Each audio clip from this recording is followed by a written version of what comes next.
우리는 무엇보다도 행복한 삶을 살기를 원합니다. 우리 삶이 행복하기를 원하는데, 그 행복한 삶의 중요한 조건 중에 하나가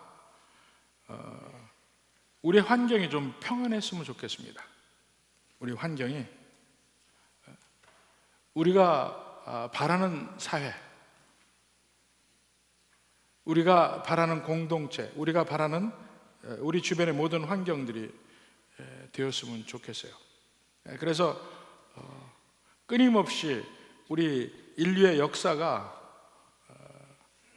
끊임없는 갈등이 있는데, 그 갈등 중에 뭐가 있냐면 어떻게 하면 내 마음에 맞는 사회나 국가를 이룰 것인가, 이런 거거든요.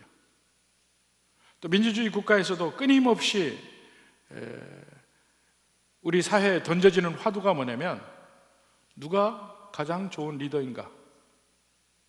선거철만 되면 수많은 사람들이 여러 가지 공약을 합니다. 내가 되면 이러이러한 공약을 실천하겠습니다. 내가 되면 이러이러한 약속을 지키겠습니다. 그거 다 모아보면요, 천국이에요, 천국. 그거 다 모으면 한 10,000국 정도는 되는 것 같아요. 근데 누구든지 실제 리더로 뽑히고 나서는, 아니면 누구든지 리더가 되고 나서는 그 많은 약속은 어디로 가고 많은 실망을 안겨줍니다. 우리는 누구나 다 행복한 사회를 꿈꾸면서도 이상하게 인간 세상에 갈등이나 불공평이나 근심이나 걱정이 끊이지 않고 존재해요. 참 희한해요. 왜? 인간은 보다 더 완전한 사회, 보다 더 안전한 사회, 좀 풍성하고 평화롭고 서로 기쁨이 있는 그런 공동체를 만들지 못할까? 다 갈망하는데도.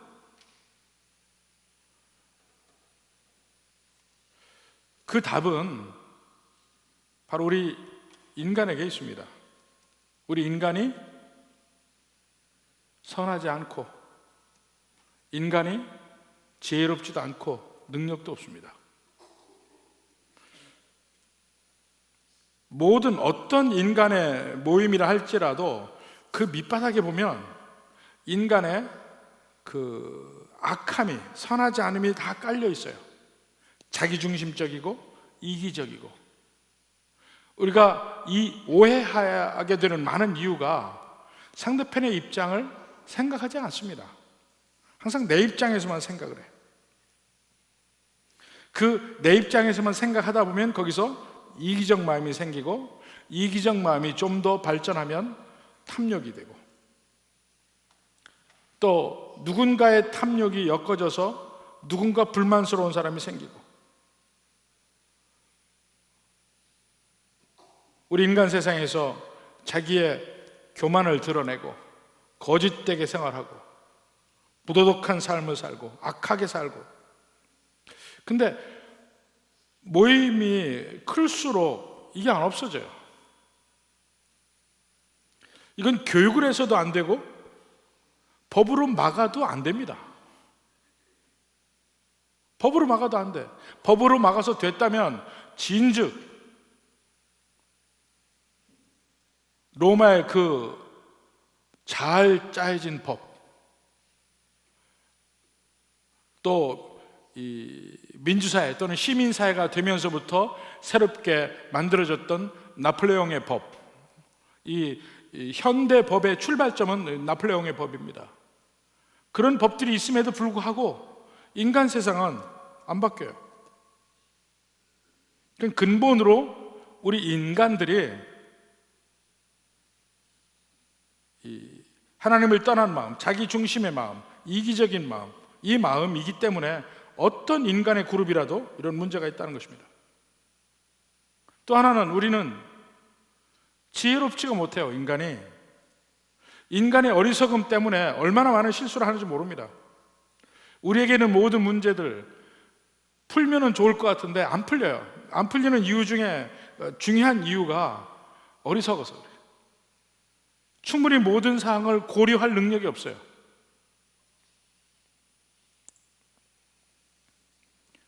대개 비판하는 사람들은 일이 다 지난 다음에 비판합니다. 왜 그렇게 하느냐.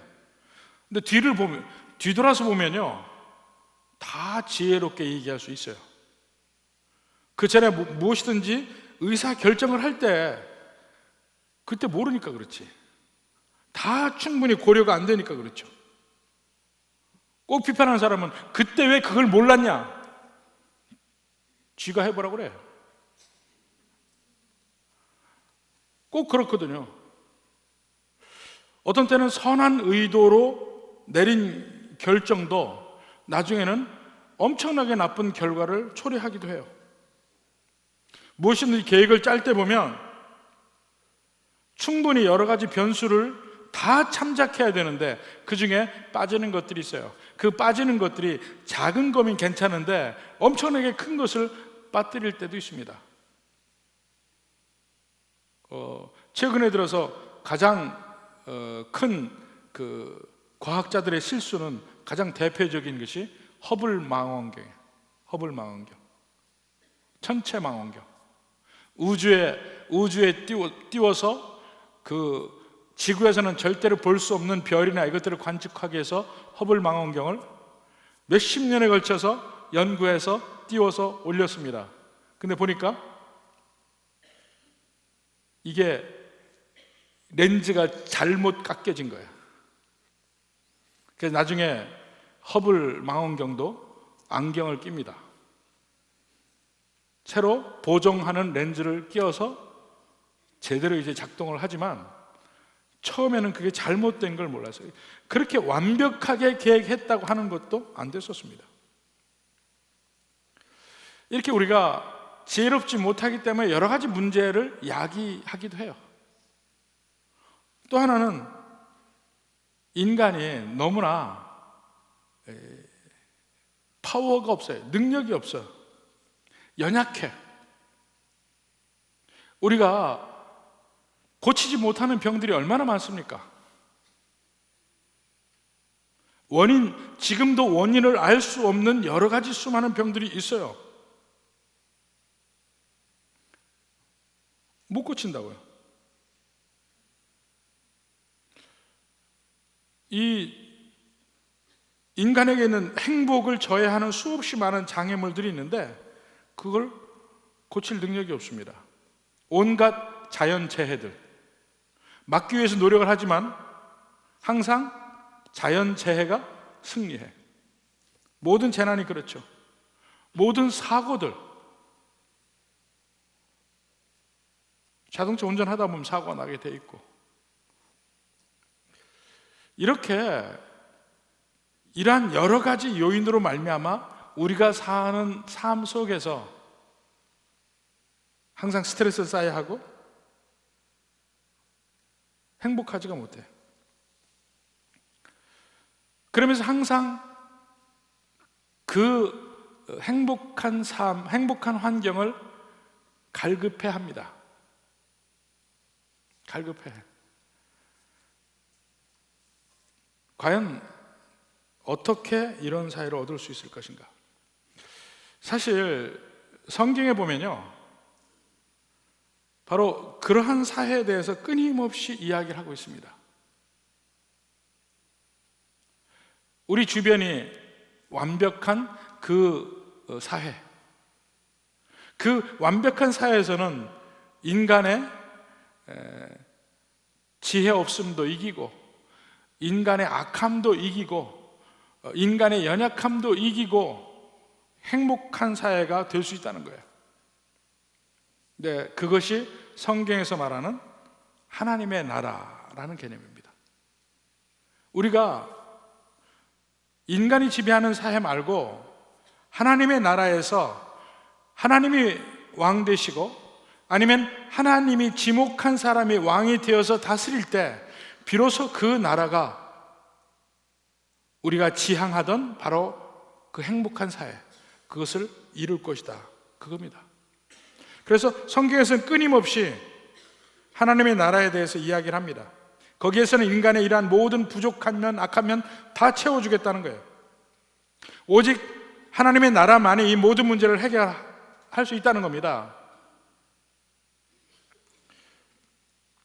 이 구약 성경에서도 이 다윗의 나라, 다윗의 왕국을 이야기하는 것이 사무엘 상하인데, 여기서도 결국 이야기하는 것은 바로 그 하나님의 나라예요. 끊임없이 이스라엘 백성들은 안전하고 평안한 나라, 외부의 대적의 침입도 능히 막아줄 그러한 왕을 원하고, 내부에서도 갈등이 없는, 우리의 필요를 다 채워줄 수 있는 그러한 왕을 원합니다. 그게 사울이냐, 그게 다윗이냐, 그 면이에요.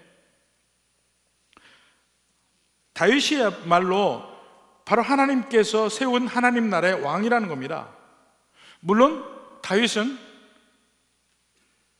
모형이지 완벽한 왕은 아니었어요. 그 왕은, 진정한 왕은 예수님입니다. 그럼에도 불구하고 다윗은 베들레헴에서 태어나가지고 예루살렘까지 갑니다. 다윗의 인생의 여정이 베들레헴에서 출발해서 예루살렘까지 가는 여정이에요. 그 여정 중에서 하나님께서는 하나님 나라의 여러 가지 면을 우리에게 보여줍니다. 다윗 왕을 통해서. 그걸 우리가 보는 거예요. 바로 그 다윗, 하나님이 세운 다윗이 왕인 그 나라에서는 어떻게 인간의 악함이라든가 인간의 어리석음이라든가 인간의 연약함이라든가 이걸 다 극복하고 그 이스라엘 백성들에게 평안함과 행복을 주는지, 그걸 얘기하고 있어요. 핵심이 그겁니다. 그 안에서 내가 뭐 다윗이 잘했냐 못했냐 이걸 보고 우리가 하나님에게 하나님이 기뻐하는 우리의 삶이 뭐냐, 뭐 그런 얘기 아닙니다. 하나님의 나라는, 하나님이 세우신 하나님의 나라는 이런 것이다. 이것을 제한적이지만 다윗은 다 그렇게는 못합니다. 그렇지만 일부분 우리에게 그것을 보여주는 면이 있다는 거예요. 제일 먼저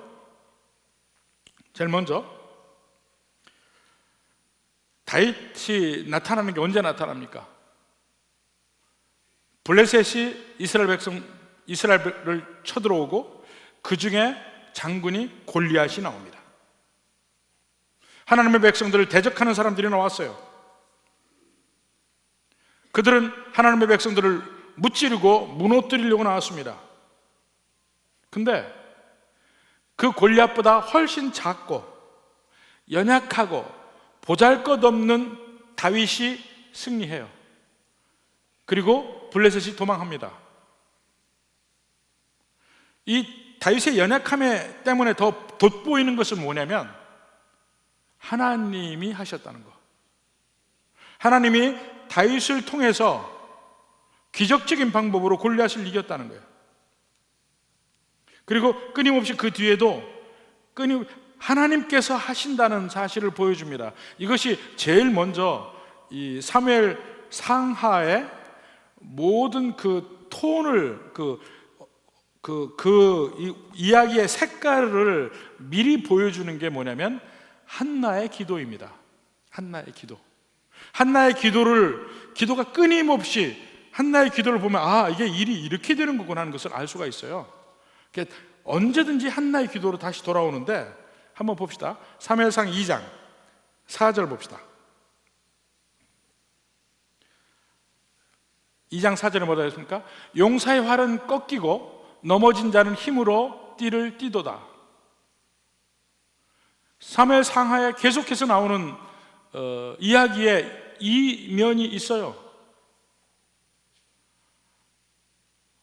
골리앗이 인간의 힘의 상징입니다.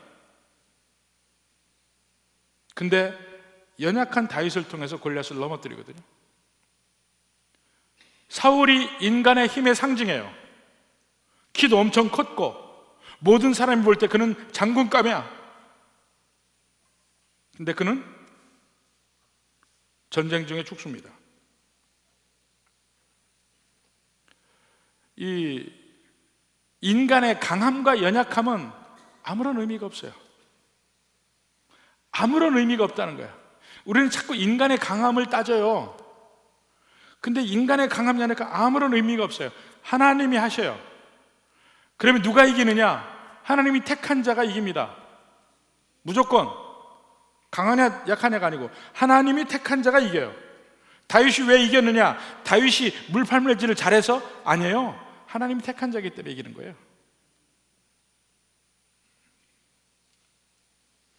그리고 하나님 뜻에 순종하고자 하는 사람이 이깁니다. 사무엘상 2장 10절 봅시다.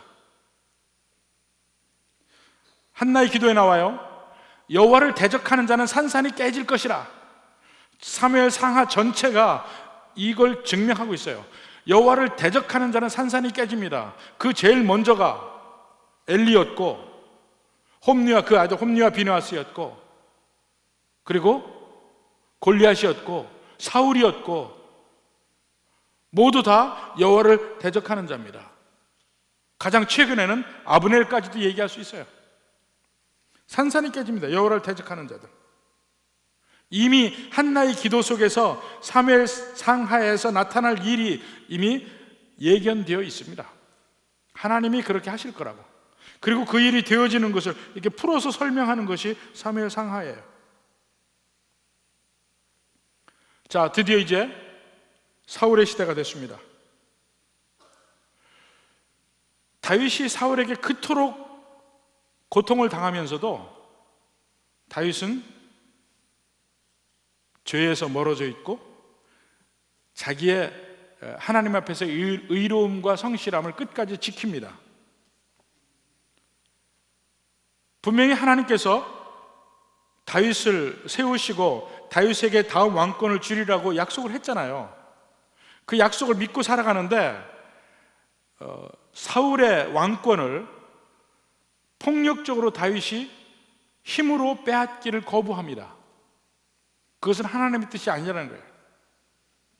끝까지 거부해요. 그 기회가 아주 좋은 기회가 2번이나 있었음에도 불구하고 그는 거부합니다.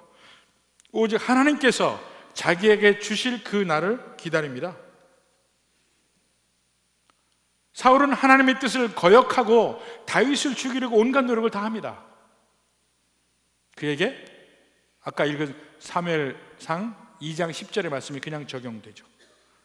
여호와를 대적하는 자는 산산이 깨질 것이라. 그가 다윗을 죽이려고 하는 행동은 여호와를 대적하는 거였거든요. 결국 그는 산산이 깨지죠. 물론 사울이 그렇게 해서 다윗이 고통을 당해요. 고통을 당합니다. 하나님이 세운 종은 고통을 당하게 되어 있어요. 하나님이 세운 종은요, 구약이든 신약이든 지금까지도 예수님의 그림자가 거기 있기 때문에 예수님처럼 다 고통을 당하게 되어 있다고요. 궁극적으로 그들이 지향하는 점은 예수님이에요. 그럼 예수님은 어떻게 하나님의 종으로서 가장 극치가 예수님인데 예수님은 어떻게 하시냐면 베드로전서 2장 23절 봅시다. 욕을 당하시되 맞대어 욕하지 아니하시고. 이게 하나님이 세운 왕의 품성이에요. 그게 예수님에게도 있고 다윗에게도 있는 겁니다. 오늘날의 모든 그 하나님이 세운 리더들에게도 바로 이 면이 있는 거예요. 욕을 당하시되 맞대어 욕하지 아니하시고 고난을 당하시되 위협하지 아니하시고 오직 공의로 심판하시는 이에게 부탁하시며. 그게 예수님의 품성이고 하나님이 세운 왕의 품성이고 그것이 다윗에게서도 나타난 거예요. 다윗이 착해서가 아닙니다.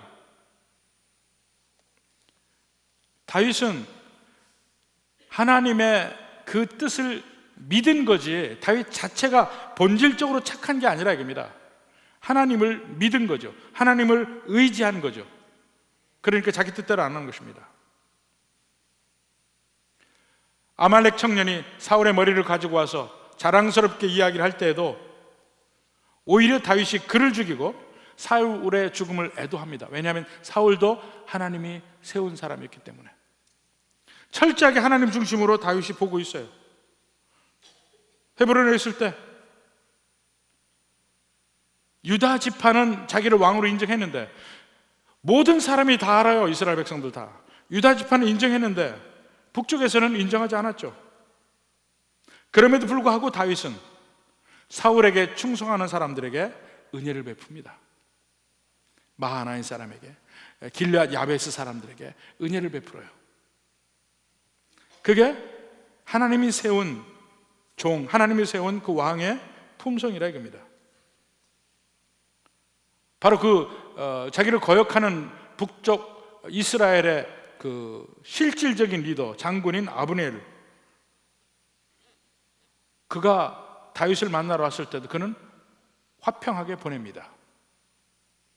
인간적인 생각으로는 이것이 기회라고 생각을 해요. 요압이 그랬거든. 아비새가 그랬거든. 물론 자기 개인의 복수도 있지만 국가적으로도 이것이 기회라고 생각을 했던 거예요. 그를 죽여야만 저 북왕국 이스라엘이 와해가 될 것이다.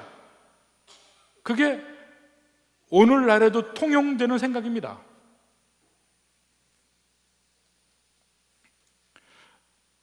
북쪽의 이스보셋이 암살된 뒤에도 다윗은 보통 세상 사람들과는 다르게 행동을 합니다. 그 이스보셋을 존중합니다. 그의 머리를 아브넬의 무덤 곁에 잘 장례를 치러줍니다. 이런 모든 과정들을 이렇게 한번 볼 필요가 있습니다. 전 여러분들에게 사무엘 상하를 전체를 몇 번이고 같이 읽어가면서 바로 제가 얘기한 이 관점으로 전체를 한번 이렇게 쭉 훑어봤으면 좋겠어요. 이 작은 구절에 매달리지 말고 전체의 흐름을 보면 중간에 참 이해 안 되는 것이 많이 있거든요. 그게 뭐냐면, 분명히 인간의 눈으로 보면 그것이 선하고 그것이 지혜롭고 그것이 더 강한 것처럼 보이는데, 나중에 보면 실제로는 그게 선한 게 아니고 악한 것이고, 그게 지혜로운 게 아니고 어리석은 것이고, 그게 강한 게 아니고 실제로는 약한 거야. 인간의 모든 지혜라는 게 그렇습니다. 이 세상을 살아갈 때 자기 강함으로 나타내고 이 세상에서 성공하기 위해서 그 작동되는 인간의 모든 것이 사실은 인간의 악함이요, 어리석음이요, 연약함의 발로일 뿐이에요. 그들이 볼 때는 하나님을 믿고 하나님의 뜻대로 살려고 하는 사람들 보면 바보 같아. 제가 고등학교 때만 해도요, 예수 믿는 사람들이 그렇게 많지 않았습니다. 그렇게 많지 않았어요. 근데 대학을 가면서 보니까 막 그 대학생 선교회들 중심으로 해서 막 그 선교회가 잘 되더라고요. 근데 고등학교 때만 해도 많지가 않았는데, 유별나게 보면 교회 다니는 우리 친구들을 보면 제일 재미가 없는 애들이었어요. 재미가 없고, 우리가 걔네들을 부를 때 꼰대라고 불렀어요.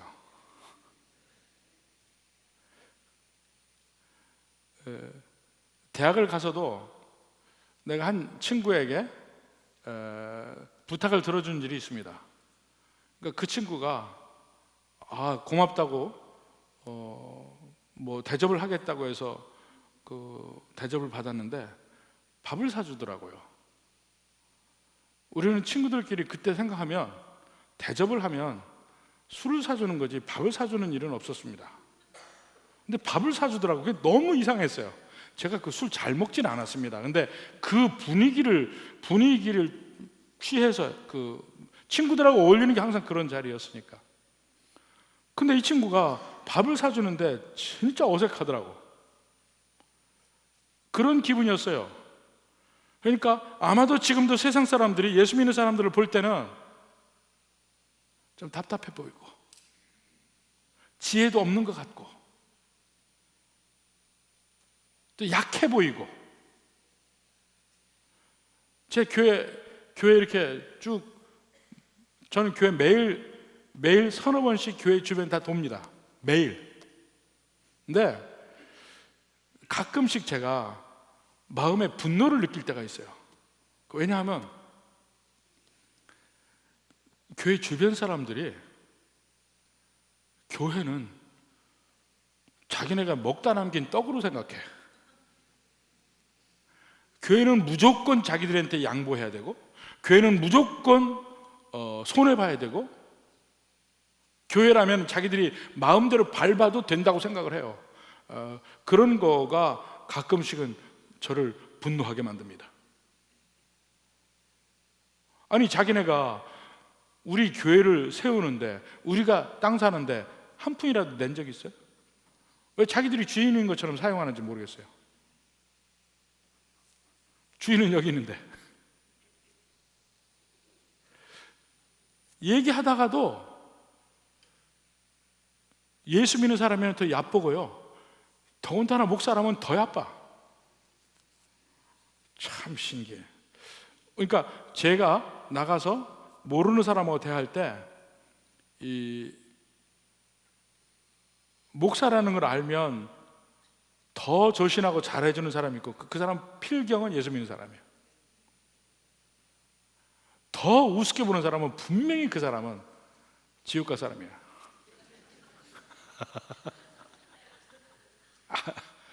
그걸 보고 아는 거예요. 제가 잘하고 못하고 다 떠나서 그냥 딱 누군지만 알면 거기에 따라서 반응이 달라져요. 아마 여러분이 직장에서도 이 예수 믿기 때문에 차마 복수하지 못하고, 차마 남들 챙길 때 못 챙기고, 이런 게 있을 거예요. 그러면 세상 사람들이 볼 때 조금 답답한 친구라고 생각할 수도 있습니다. 설렁설렁 잘하는 친구들이 있습니다. 가끔 예수 믿는 사람들이 직장에서 스스로 생각할까요? 왜 나는 꼭 이래야 될까? 나도 저 친구들처럼 그렇게 해서 좀 같이 그렇게 살아볼까? 이런 생각도 할 수가 있잖아요. 가끔은 내가 사는 게 어리석은 것 같아. 세상 사람이 사는 거하고 비교해보면. 근데 조금 더 기다려 보십시오. 조금 더 기다려 보십시오. 세상적 의미에서 소위 지혜롭게 사는 게 얼마나 어리석은지를 조금 더 기다려 보라고요. 우리가 창조주인 하나님을 믿고, 그 하나님이 참신임을 믿고, 그 하나님이 이 세상을 주관하시는 전능자이심을 믿는다면 성경을 보고 찾아보라 이겁니다. 그들의 결과를 우리가 알고 보라 이겁니다. 세상의 지혜? 아무것도 아닙니다. 평생을 들여서 학위가 몇 개고 그렇게 해봐야 뭐해요. 학교 문턱에도 안 간 사람도 예수님 믿는 사람이 더 지혜로운 것이지.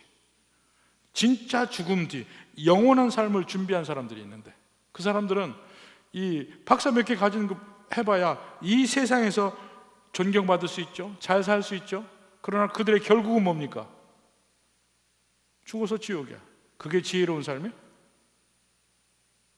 좀 우리가, 제가 왜 이걸 좀 극하게 얘기하냐면, 믿는 백성들이 우리가 누구인지를 좀 다시 한번 정확하게 새겼으면 좋겠어요. 여러분 누굽니까? 이걸 정확하게 다시 한번 생각해 보지 않으면 세상에서 마치 우리가 지는 것 같아요. 우리가 연약한 것 같고. 그러나 성경을 보면 볼수록 우리의 연약함이 진짜 더 강함이고, 우리의 우직함이 이게 진정한 지혜이고, 우리의 선함이 하나님께서 기뻐하시는 것이라 이겁니다. 다윗이 그 살아가는 방법을 보면 정말 힘들고 어렵게 살았어요. 그렇지만 그 어려운 순간에 어려움은 어려울수록 한 번 내 원칙을 어기고 싶은 충동이 납니다. 어려울수록. 근데 그 어기고 싶은 충동이 날 때 다윗이 믿음으로 참아요. 사울을 안 죽인 것들. 다윗이 믿음으로 참는 순간이었어요. 그러니까 사울을 죽일 수 있는 근거리까지 가게 된 이유가 뭐냐면 사울의 칼끝이 그만큼 다윗에게 가까이 왔을 때예요. 그렇게 위협을 받는 그 순간에 다윗이 안 죽여요. 그건 믿음으로밖에 설명할 수가 없는 겁니다. 근데 결국 그가 그렇게 자기를 낮추니까 결국 그를 하나님이 세우십니다. 세우시는 타이밍도 인간이 볼 때는 정말 느려. 인간이 볼 때는 사울에게 그렇게 오랫동안 도망 다녔죠. 기껏 왕이 됐는데 유다만 왕으로 인정하고 북쪽의 이스라엘을 인정하지 않아요. 그게 7년 반이요. 그 7년 반 왕이 되면서도 반쪽도 안 되는 왕이 되었다가 7년 반 만에 왕이 됩니다. 그러니까 하나님께 기름 부음 받은 지 20여 년 만에 드디어 온 이스라엘의 왕이 됩니다. 그 동안까지 하나님의 약속이 있었지만 그걸 붙들고 간 거예요. 그냥 마지막 드디어 왕이 되는 그 순간에 우리가 와 있는 겁니다. 그게 사무엘하 5장이에요. 자, 먼저 1절 2절에 보니까 이스라엘이 다윗에게 오는 과정이 있습니다. 한번 봅시다. 5장 1절 이스라엘 모든 지파가 헤브론에 이르러 그랬습니다. 실제로 모든 지파가 헤브론에 온 건 아니죠. 그 당시만 해도 몇백만이 될 텐데 몇백만이 다 헤브론에 모였다, 그게 아니고 그 뒤에 3절에도 보면 이에 이스라엘 모든 장로가 헤브론에 이르러 그랬죠. 그러니까 대표들이 온 거예요. 대표들이 오니까 온 이스라엘에 온 것이라고 표현을 했어요. 그들이 대표니까. 자, 그러면 왜 이스라엘의 장로들이, 온 이스라엘이 다윗에게 왔을까요? 7년 반 동안 거부했고 그 전에도 사실은 그들이 하나님이 다윗을 택하신 것을 온 이스라엘이 알았다니까요. 그런데도 그들이 인정하지 않고 안 왔었던 거예요. 근데 지금 이때에 그들이 다윗에게 온 이유는 한마디로 말하면 제정신이 들은 거죠. 제정신이 들었어요.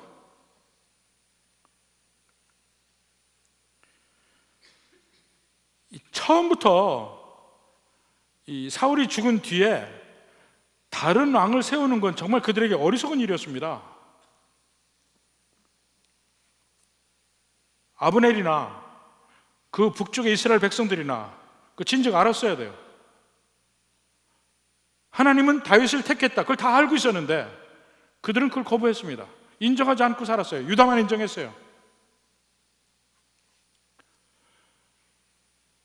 오늘날의 예수 믿는 사람들도, 예수님께 나오는 사람들도 제정신을 되찾아서 오는 거예요. 그 전에 예수님 없이 살려고 무수히 많이 다른 노력을 합니다. 근데 그것은 다 헛되고 어리석은 짓이에요. 아무것도 안 해요.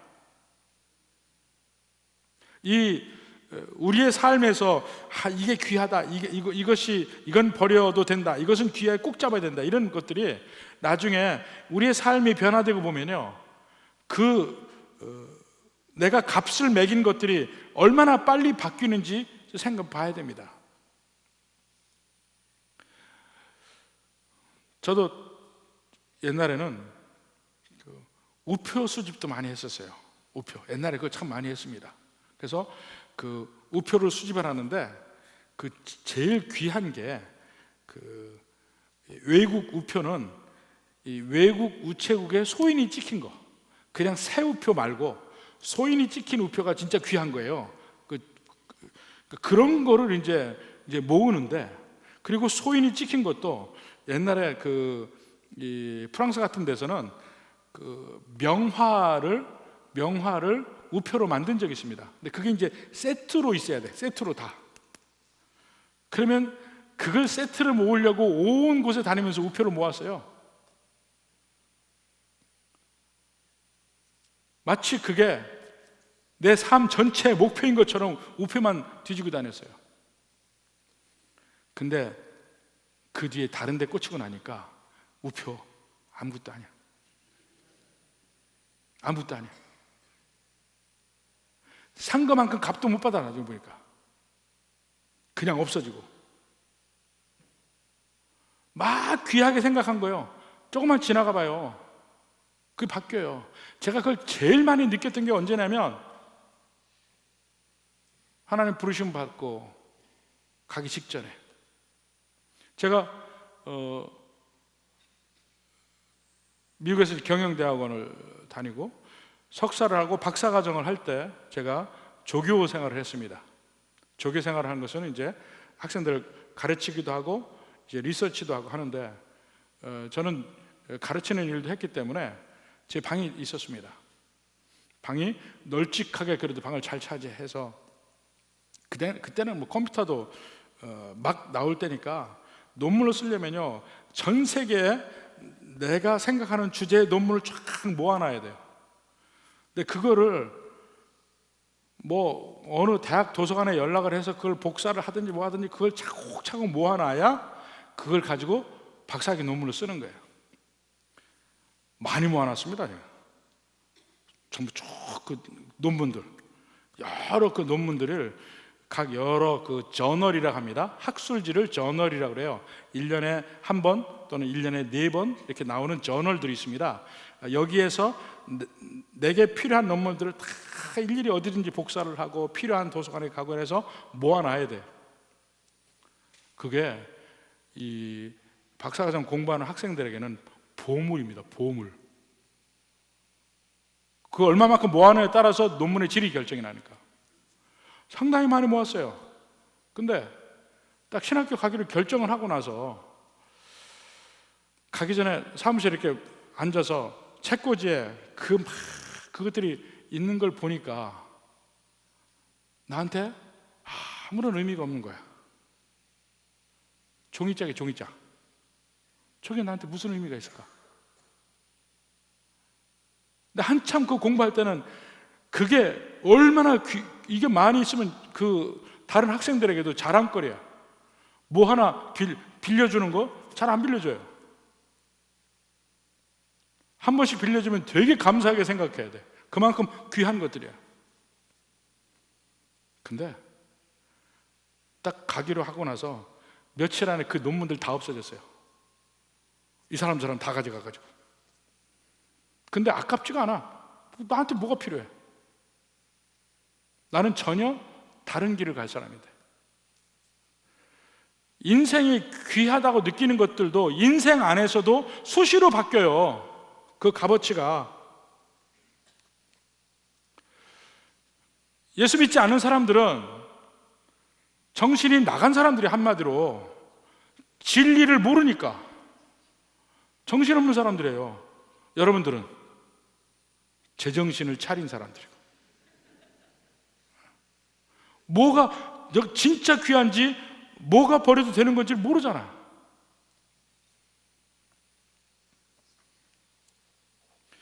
이스라엘 백성들이 지금 제정신을 차린 이유는 몇 가지 있죠. 아브넬도 그들을 먼저 설득도 했고, 근데 아브넬에게 설득을 당해서 그러면 아브넬을 대표로 이 헤브론으로 보냈는데 아브넬이 거기 죽었어요. 이거 어떻게 된 일이지? 근데 나중에 자세히 보니까 그 다윗이 한 게 아니야. 욥이 요압이 했지 다윗이 한 게 아니야. 가슴을 쓸어내리죠. 그렇지, 다윗은 우리에게 끊임없이 선대했지. 그리고 그쪽에 마음이 향하는데 결정적인 계기가 없어요. 어느 날 누가 이스보셋을 암살을 했어요. 드디어 마지막 걸림돌이 제거가 되었어요. 이제 이스라엘이 다윗을 찾아올 수가 있었습니다. 오늘날도 마찬가지예요. 막 사람들이 세상을 살면서 뭐가 나를 행복하게 하지? 이게 행복하게 할까? 이게 행복하게 할까? 막 찾아다닙니다.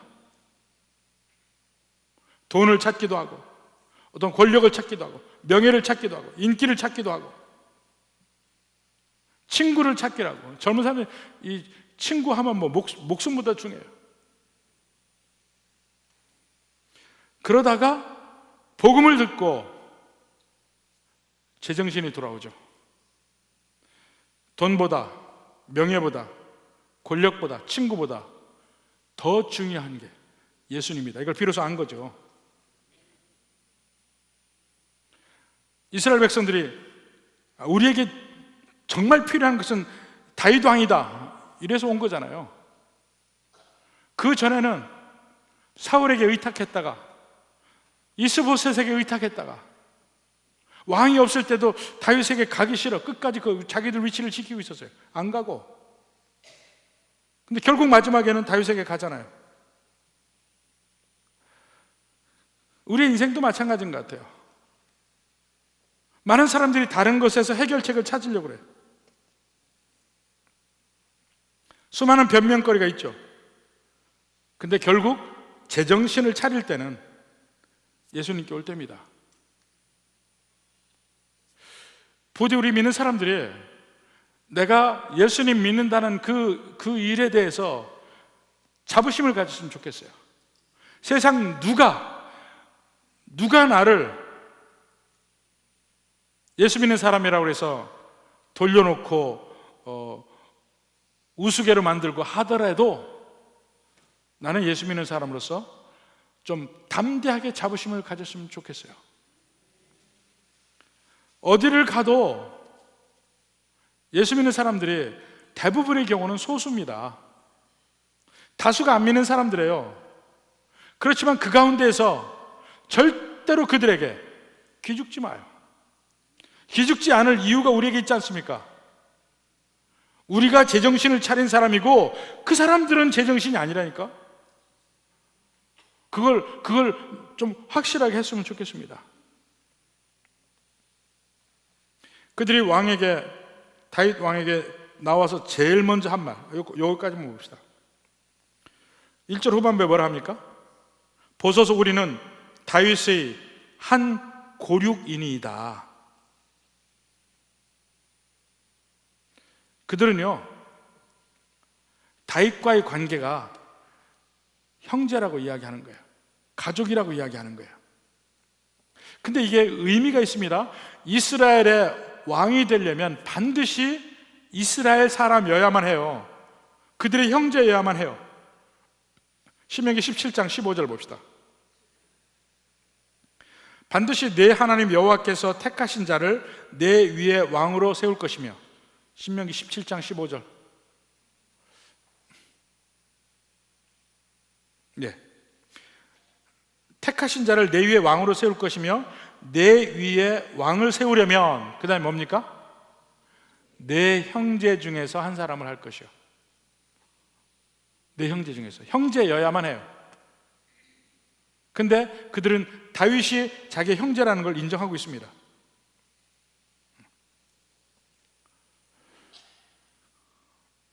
예수님도 우리를 그렇게 생각하는 거 아십니까? 예수님도 우리를. 히브리서 2장 11절 봅시다. 거룩하게 하시는 이와 거룩하게 함을 입은 자들이 다 한 근원에서 난지라. 그러므로 형제라 부르시기를 부끄러워하지 아니하시고. 거룩하게 하시는 이 예수님, 거룩하게 함을 입은 자 우리, 한 근원에서 난지라. 그러므로 형제라 부르시기를 부끄러워하지 아니하셨다. 17절.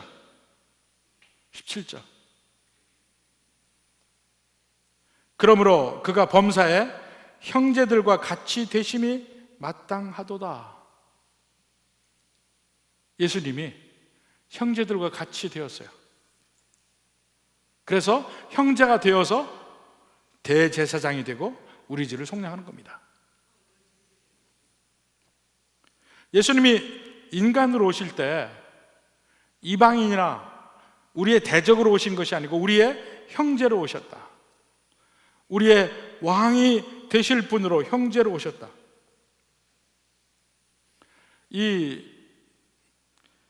우리는 왕의 한 고륙인이다 이렇게 이야기할 때 그 다윗이 그들의 왕인 걸 인정하죠. 이 한 고륙인이다가 우리는 왕의 영어 성경에 보면 왕의 몸입니다 이렇게 표현되어 있어요. 왕의 몸. 우리는 왕의 몸입니다. 그럼 다윗 왕은 뭡니까? 이스라엘 백성들이 우리는 왕의 몸입니다. 그러면 다윗 왕은 뭐예요? 뭐예요? 머리라는 얘기예요. 머리와 몸의 관계라는 얘기예요. 자, 그러면 우리는 왕의 몸입니다 할 때 그 표현 안에 어떤 내용이 있냐면 우리는 머리가 원하는 대로 몸은 움직이게 돼 있어요. 하나이죠. 근데 머리가 원하는 대로 몸이 움직이지 몸이 원하는 대로 머리가 가는 게 아니거든. 그리고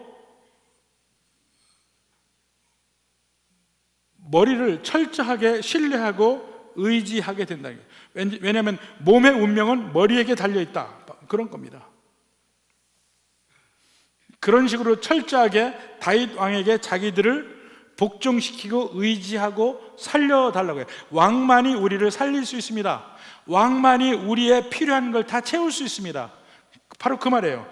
우리는 왕의 몸입니다. 이 말이 왕의 한 고륙이라는 말이 그거예요. 우리는 왕의 몸입니다.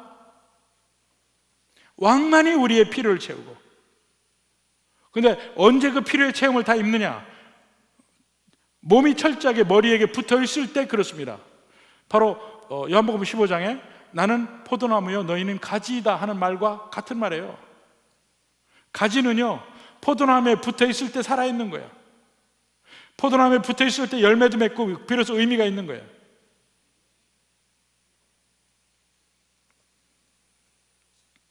예수님의 다윗 왕에 대한 신뢰, 다윗 왕에 대한 의지, 모든 게 표현되는데 우리가 바로 교회가 그리스도의 몸이잖아요. 그 몸이라는 면이 바로 그런 의미라고요. 몸이란 머리에게 철저하게 순종할 때 붙어 있는 것이고 머리가 몸을 지키고 양육하고 몸의 모든 걸 책임지는 거예요. 우리가 예수님을 믿고 예수님께 붙어 있을 때는 그때부터는 우리의 능력 아무 상관없어요.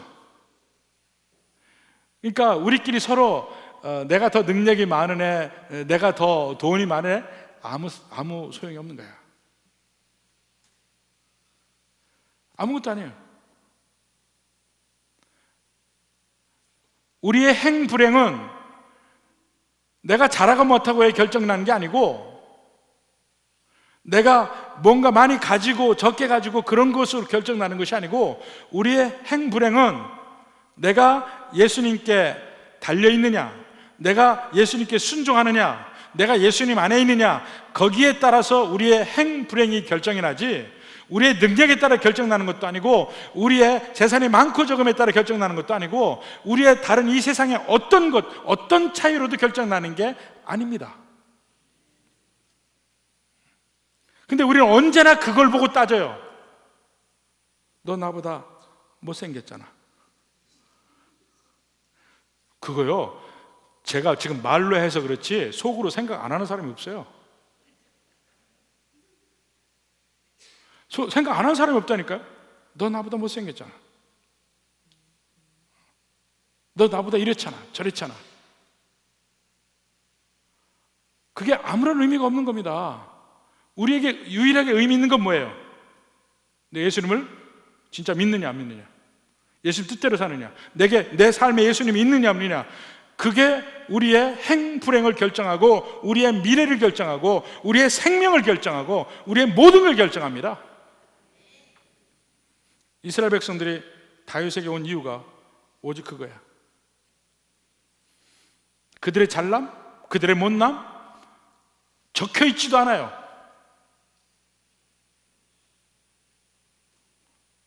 오직 그들의 소망은 다윗에게 오는 것밖에 없어요. 그리고 다윗에게 고백하는 것밖에 없어요. 왕은 우리의 고륙이다. 우리는 왕의 고륙이다. 그것밖에 없습니다. 여러분의 행불행을 위해서 무슨 일을 합니까? 세상 사람처럼 어떻게 살지 모르지만 결정적인 거는 여러분과 예수님은 무슨 관계입니까? 거기에서 여러분의 행불행이 결정납니다. 그토록 갈망하는 행복, 다른 데서 찾아보십시오. 찾을 수 있는가? 오직 예수님 안에서만 찾을 수 있습니다. 꼭 이 은혜가 충만한, 그래서 이 면으로 무장돼서 오직 예수님만을 바라보고 가는 여러분의 인생길이 되기를 주님의 이름으로 축원합니다.